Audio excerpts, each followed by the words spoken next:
Related rates. The setup is everything. The calculus part is easy.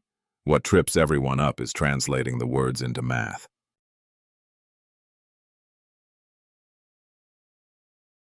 Picture inflating a balloon.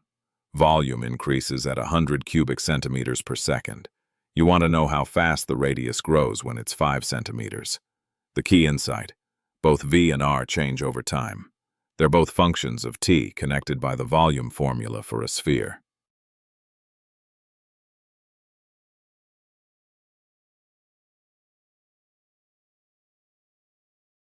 Start with V equals 4/3 pi r cubed. Now differentiate both sides with respect to time. On the left, dv dt.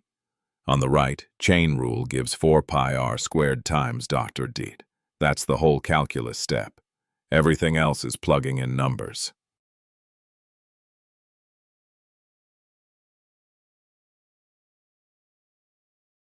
We know dv dt is 100. We know r is 5. Plug those in. 100 equals 4 pi times 25 times Dr. dt. Solve for Dr. dt, and we get 1 over pi, about 0.32 centimeters per second. The radius is growing, but it's slowing down as the balloon gets bigger. Which equation relates V and R for a sphere?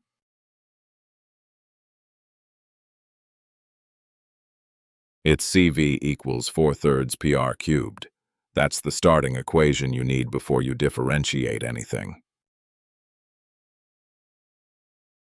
Equation, differentiate. Plug in.